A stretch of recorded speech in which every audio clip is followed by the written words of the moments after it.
Hello and welcome everyone to our YouTube channel Advanced Online Academy.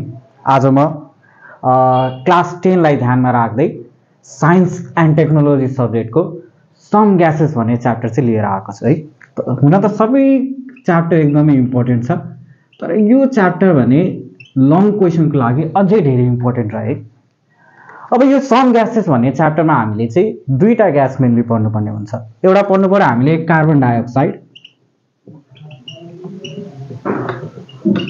CO2 molecular formula, र अर्को gas हामीले पढ्नुपर्ने हुन्छ ammonia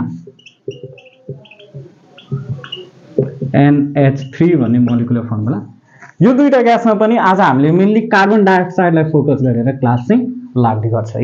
so if you are new to the channel, आफ्नो copy र pen सँगै राख्नु है, किनभने यहीँबाट हामीले मेनली एसईमा आउने क्वेशन्सहरु, अलमोस्ट एसईमा कस्तो पोसिबल क्वेशन्सहरु हुन्छ त्यो एमसीक्यूहरु, र पछि गएर 11 क्लासको एक्जामको लागि पनि इन्ट्रान्सको लागि पनि जति एमसीक्यूहरु हुन्छ त्यो पनि हामीले आजै यहीँबाट सल्भ गर्ने है। So if you are new to the channel, hit like, comment, subscribe है, र कपी र पेन सँगै लिएर लागि गरौँ है। ल त सबैभन्दा पहिला हामी कार्बन डाइअक्साइडको बेसिक इन्ट्रोडक्सनबाट जान्छ है। त कार्बन डाइअक्साइडको सबभन्दा पहिला मोलिकुलर फर्मुला अब सबैलाई थाहा छ, सानैदेखि पढ्दै आएको, 6 बढी पढ्दै आएको। कार्बन डाइअक्साइडको मोलिकुलर फर्मुला के त? CO2। तर आयो कहाँबाट? अब कार्बन डाइअक्साइड केले बनेको त? कार्बन र अक्सिजनले। कार्बनको भ्यालेन्सी कति त? 8 मै पढेको। कार्बनको भ्यालेन्सी भयो 4 र अक्सिजनको भ्यालेन्सी कति त? 2। क्रिसक्रस गर्दा कति आयो त? C2O4। अब यसमा हामीले यदि क्यान्सल आउट गर्ने भने हामीले के पायो त? CO2। र यसरी कार्बन डाइअक्साइडको मोलिकुलर फर्मुला CO2 भनेर भयो। मोलिकुलर वेटमा जाउँ। मोलिकुलर वेट अब यो चाहिँ सोधिरहन्छ है, 1 मार्कमा हामीलाई कार्बन डाइअक्साइडको मोलिकुलर वेट कति हो भनेर चाहिँ पहिला पनि सोधेको क्वेशन हो। त कार्बन डाइअक्साइडको मोलिकुलर वेट कति? 44 AMU एटोमिक मास युनिट। फेरि यो रट्ने हो र होइन नि त, बुझ्नु पर्यो नि त कहाँबाट आयो भनेर है। त कार्बन डाइअक्साइडको मोलिकुलर वेट कसरी निकाल्ने त? हामीले 8 मा पढेको, हामीले 9 मा पनि पढेको। कार्बन डाइअक्साइड केले बनेको त? एउटा कार्बन र दुईटा अक्सिजनले। अब एउटा कार्बन छ, एउटा कार्बनको एटोमिक वेट कति त? त कार्बनको एटोमिक नम्बर 6, प्रोटोनको नम्बर पनि 6, न्यूट्रनको नम्बर पनि 6। 6 + 6 कति भयो त? यो 12 प्लस 2 इन्टु अक्सिजनको एटोमिक नम्बर कति त? 8, प्रोटोन नम्बर 8, न्यूट्रन नम्बर पनि 8। 8 + 8 कति भयो त? 16 भनेर भयो। अब यसलाई हामी हेरौँ त, क्याल्कुलेटर बेसिक म्याथमेटिक्स, बच्चावाला म्याथमेटिक्स सब आउँछ है, केही छँदैछ नि, के छ र साइन्समा। सो 12 प्लस 2 इन्टु 16 कति भयो त? 32। 12 र 32 जोड्दिउँ है, आएन भने क्याल्कुलेटर युज गरौँ है। 12 र 32 जोड्दिउँ कति भयो त? 44 AMU।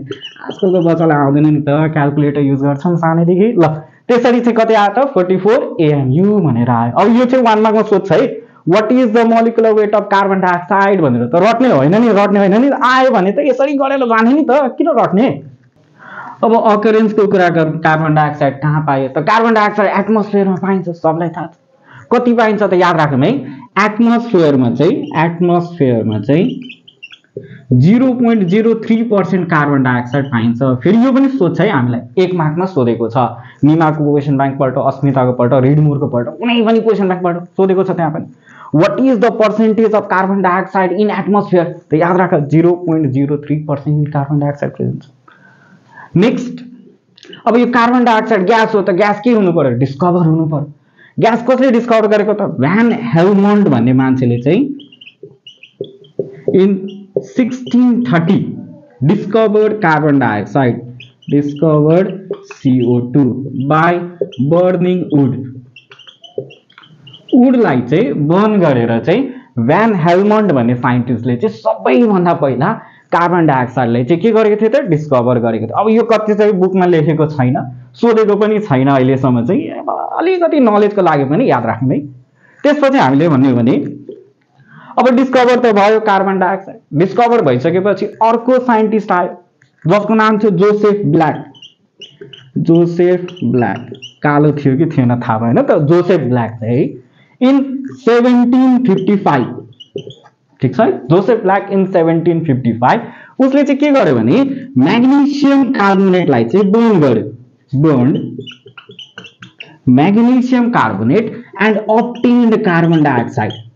फेरि ध्यान दियो है, यसमा चाहिँ अलिकति बुझ्नुपर्ने कुरा, डिस्कभर गर्ने मान्छे भ्यान हेल्मन्ट र पछि गएर 1755 मा चाहिँ जोसेफ ब्ल्याक भन्ने मान्छेले चाहिँ म्याग्नेसियम कार्बोनेटलाई बर्न गरिदियो। हेर न, म्याग्नेसियम कार्बोनेट छ, बर्न गरिदियो। बर्न गरेपछि के भन्यो त, MgO plus CO2 carbon dioxide obtain गर्यो।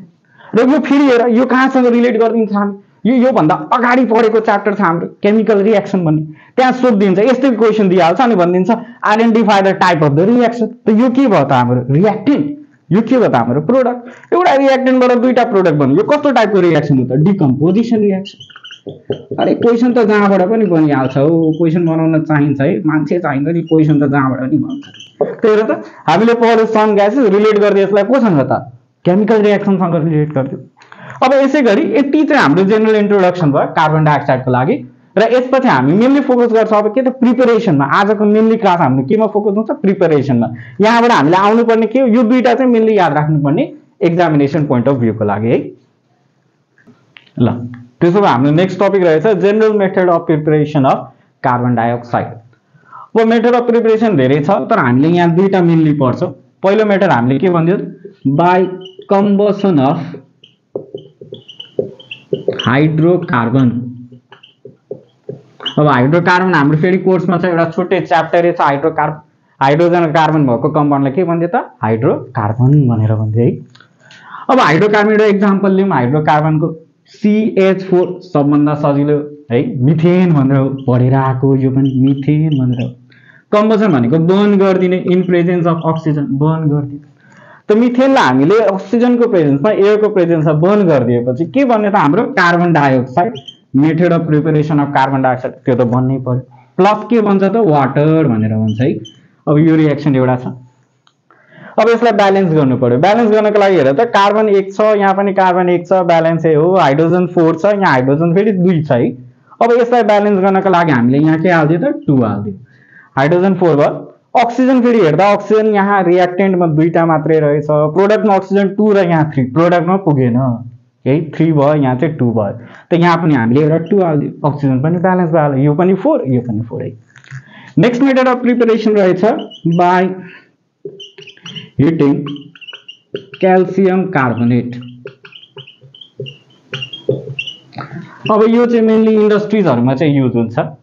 सोधेको त अहिले पनि यो खासै सोधिदैन एक्जाममा, त्यो पनि इन्डस्ट्रियल मेथडमा चाहिँ क्याल्सियम कार्बोनेटलाई चाहिँ CaCO3 लाई चाहिँ हिट गरिदियो भने CaO प्लस CO2 भन्छ, यसरी कार्बन डाइअक्साइड। र यो पनि हाम्रो कुन रिएक्सन हो त, डिकम्पोजिसन रिएक्सन है, डिकम्पोजिसन रिएक्सन। किन डिकम्पोजिसन भयो त, एउटा रिएक्टेन्टबाट दुईटा प्रोडक्ट बनेको छ र यो रिएक्सन ब्यालेन्स है, आफै हेरिहाल है, तिमीहरूले हेरिहालेपछि रिएक्सन आफै ब्यालेन्स रहेछ है।